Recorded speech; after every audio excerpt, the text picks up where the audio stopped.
After Order 66, Vader was hunting Jedi relentlessly. You see, in that mission, while Vader successfully killed Master Koth, the other missions that 3 Inquisitors had to accomplish was to capture the child of Heath Koth and his wife, who were making a run for it. This is where so far 2 unidentified Inquisitors come in. One is a red-skinned female and the other a male Twi'lek Inquisitor, who accompanied the 5th brother on finding the child. Once the female Inquisitor focuses on the Force, she senses the child and catches up with the wife. While the Inquisitor lets her go, she ends up kidnapping her little child to the despair of her mother, but the wife was let go.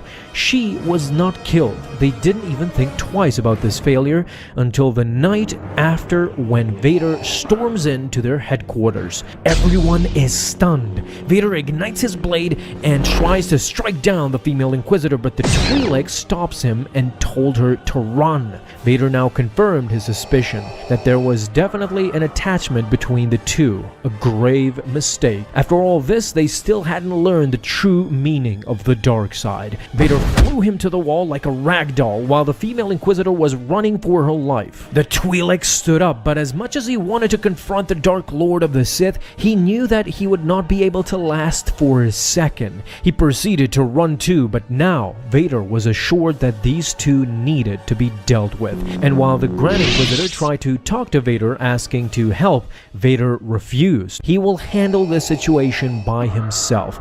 Meanwhile, the 2 Inquisitors are running and still can't figure out what happened in there. Why was Vader chasing them down? However, by this point, it didn't really matter. They needed to get rid of Vader if both of them wanted to be free. Sure enough, Vader together with the Coruscant Guard were patrolling the streets of Coruscant. By the way, I have to talk about this. This meme is hilarious. Vader never sitting while aboard a vessel has been a staple from this comic series so far. I admire that. Let's see how long they can keep it up. Anyway, Vader was patiently waiting. I mean, he knew what the Inquisitors were up to. He was just patiently waiting for the attack to come, and sure enough it did. The Inquisitors destroyed the vessel, and when he jumped into another one, the lightsabers came slashing towards him, missing Vader once more. What the Sith Lord didn't think of, however, were the civilians, as a governor down in the park was enjoying a day out on a picnic when suddenly the vessel came crashing down, killing them all on the spot. "Vader's still coming," said the surprised Inquisitor, but now they had him. They first threw a vessel at Vader, however Vader immediately threw it back, and while the Inquisitors weren't harmed, Vader was jumping towards them, and smartly, the Inquisitors at that moment used the Force to crush a statue and swing it at him. It worked. The statue hit Vader so hard that the Sith Lord slammed the floor on a nearby balcony. The Twi'lek couldn't believe it. They finally got him. The female Zabrak was cocky as well. Vader deserved what was coming to him as she raised her saber, but suddenly it was Vader. He had lulled the Inquisitors into a trap. Using the Force, Vader controlled both of the Inquisitors and killed both of them with each other's lightsabers. There was nothing they could do but die. I guess they celebrated too early, and you never do that with Vader. You need to finish him before you rest on your laurels. These Inquisitors didn't get the memo. Coruscant was devastated.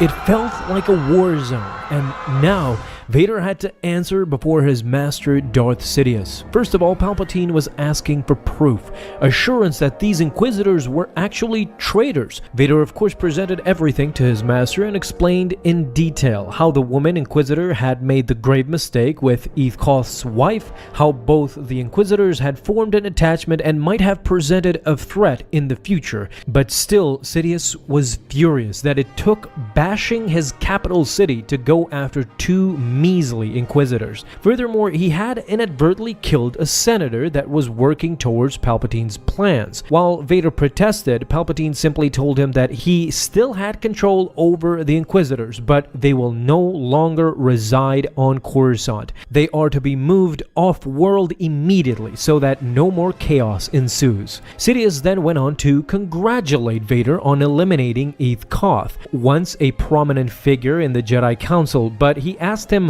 what was he after all these years when Vader confronted him. When Vader told him that Koth had become a priest, Palpatine let out a loud laugh. He was very amused at this revelation. He was a Jedi fool, according to Palpatine. Why? Because he could have been anything he could ever want, and still, Koth chose to become a man of faith, close to any religion, in order to live vicariously as a pseudo-Jedi.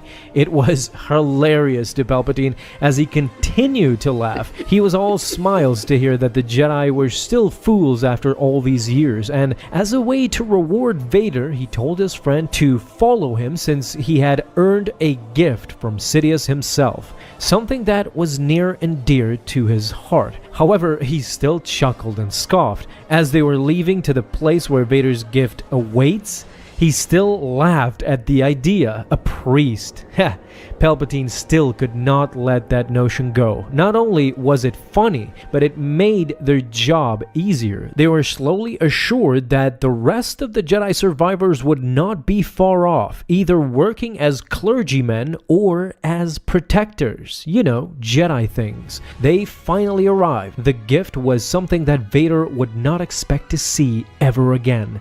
It was the Nubian ship that Padme used for the last time on Mustafar. Vader stared at his reflection. He was stunned. The royal vessel of the lovely Padme Amidala. Vader immediately crushed the droid that was restoring it, while Palpatine went straight to business again. But when he told Vader to go immediately to Alderaan and deal with Bail Organa, Vader refused. This angered Palpatine at that moment, but Vader quickly explained he will do whatever task that Sidious requires. The only thing that he asks in return was a world of his own. A world! Palpatine looked at Vader. Now he understands. He wanted a place to hone his skills. Palpatine had Coruscant, and now Vader wanted one of his own. Perfect. He will give him Naboo, Palpatine's own homeworld. What better way to connect with his master? Or perhaps Tatooine, the planet he once called home. Why not go ahead and burn its entire sand and turn it into glass?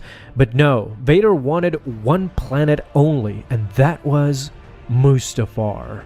This is where issue number 20 ends. Callbacks to me are surreal. I love them because they don't ham-fist these things too often in the comic series, and I enjoy some Star Wars history here and there, revisiting these mementos like the Nubian ship, Vader's hate for Tatooine, and so forth. All in all, a great comic in the olden days. So guys, let me know what do you think down below in the comments. Thank you guys so much for watching this video, and if you enjoyed, leave a thumbs up down below, subscribe for dailies. Now you can have an awesome day, Star Wars fans. I'll see you in the next video, and may the Force be with you. Until then.